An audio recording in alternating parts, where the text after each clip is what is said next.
failed at what they're writing or talking about. When someone has failed at what they write or talk about, it is common for them to be critical of the subject and those who do it. When someone is critical of something, they are inclined to find fault with it. Why? Because something about the subject is a complete mystery to them, and they feel inadequate. They obviously couldn't figure out some part of it, and they quit before they ever found out. Take, for example, a person who wanted to be a real estate investor but failed at it. He will project his negative experience onto whatever he writes or says about the business. He'll typically write and talk about what's hard, wrong, or dangerous about real estate. Why? Because he never figured it out, and someone who succeeds at it proves his inadequacy on the subject of real estate. His worst nightmare is people succeeding at real estate investing. His negativity may focus on the aspect of real estate investing that caused him to fail, but more than likely he doesn't know why he failed. So he tries to make everything about real estate wrong, including anyone who does real estate. Just a warning, on every subject there are more people that quit at it than people who succeed. So you may find much more negative information about your subject than positive information. Do not take advice from authors who have quit at what they write or talk about. They are resentful and do not want you to succeed where they failed. Others' success only proves their inadequacy. They may claim that they only want to protect you, but in reality, they only want to protect themselves from a sense of failure by preventing you from trying and succeeding. Author type number 3 are authors who have succeeded at what they're writing and talking about. If an author has succeeded at what they are writing or talking about, they are a valuable asset to you, and their advice is worth listening to. They know what is important and what is not important about the subject. If you hear information from author type 1 or 2 that concerns you, ask author type 3 to explain it to you.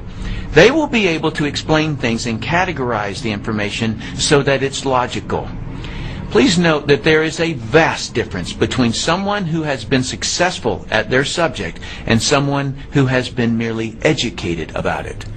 Just because a person has studied a subject or has been doing the subject for 20 years doesn't mean they can successfully do it. A beautician can study all about hair. That doesn't mean she can cut hair to her client's satisfaction. A psychiatrist may have been able to listen to her teachers and may have been able to read the required textbooks and may have even been able to pass the state board examination on the subject. But can she fix another person's problems? If she can't, don't take her advice. A student who has been educated on a subject has only proven that she can be a successful student. She has not proven that she can successfully perform in the subject. The person you should accept advice from on a subject you're researching is the person who has gotten the results you desire. If you want to succeed, take the advice of those who have been successful. The easiest advice in the world to give or receive in business or money-making ventures is don't do it. But keep this idea in your mind about money. The most amount of money you'll ever lose is the amount you'll never make. Let's say you're looking at a business where you can make $1 million a year that requires an investment of a few $1,000s. There are people making that amount in the business you're researching, but someone gives you the simple advice of don't do it. So you don't. You may think you saved a few $1,000s, but what you really lost was $1 million a year. The cost of that poor advice you took was way more expensive than the few $1,000s you saved. If you read a website or listen to someone that is recommending you not do a particular business, just ask them for a better alternative where the same return is available. And of course, don't take their advice unless they've succeeded in the business they're recommending. I personally do not have a stake in what you choose to do in network marketing. But being someone who has been financially successful, it's heartbreaking to me how many people are stopped or derailed by some author who doesn't know what they're talking about and shouldn't be giving advice on something they haven't been able to succeed at. The true facts are, it takes no effort to quit network marketing. Just throw your kit in the garage and not do it anymore. That's all it takes to quit. So when you hear people claim that most people fail in network marketing, picture all the golf clubs in people's garages, all the gym memberships that are inactive, all the in-home exercise equipment that have clothes hanging on them and haven't been used in months, All the musical instruments sitting unused in their cases, and all the real estate no money down seminar tape sets sitting in the closets or on the bookshelves unused. If someone is going to claim to you that most people fail or most don't make money in network marketing, ask them to put it into perspective compared to all the other things people attempt to do. If they have integrity, they will say, it isn't any different. Most people quit at everything. In fact, in my early days, I did quit network marketing for about 2 weeks. Then decided that I wasn't going to quit because it was my only shot at making big money. I devoted myself to learning the business and went on to earn a lot of money, just like anyone who has ever accomplished great things in their life. The decision someone makes on the day they get involved or the day they buy a business starter kit is not the important one. The important one is the decision they make when they realize what it's really going to take to succeed. If Tiger Woods could have walked on the golf course and played as well as he does with only a couple of months of practice, Nike wouldn't pay him $100 million to wear their logo. Tiger is great because he worked his guts out. Network marketing isn't any different. Business, very simply, is a person or a company making people's lives better. What one needs to learn to accomplish that in network marketing is communication skills. And communication skills are just like a golf swing. It's something you learn, not something you're born with.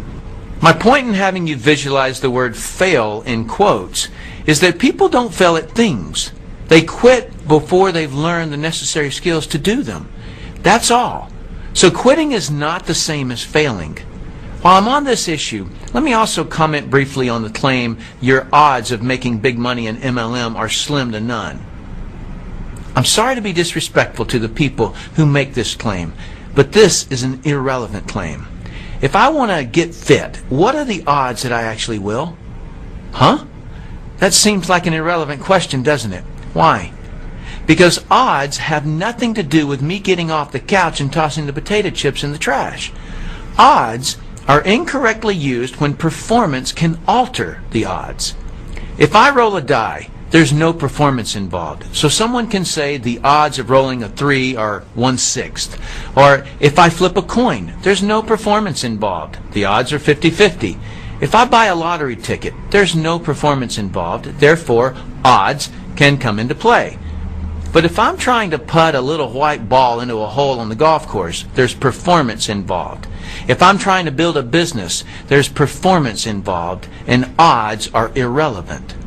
Performance is, has been, and always will be based on knowledge and training. That's how anyone gets better at anything. My son asked me a question that I'd love to know how you would have answered. Here's his question. Dad, what are the odds of me making the school golf team? If it was your son, how would you have answered it? Well, my answer was, son, odds have nothing to do with it. Your performance dictates whether you make the golf team, not your odds. Anyone who achieves anything noteworthy in life does so by getting the right training. I suggest you do the same. I'm Tim Sales.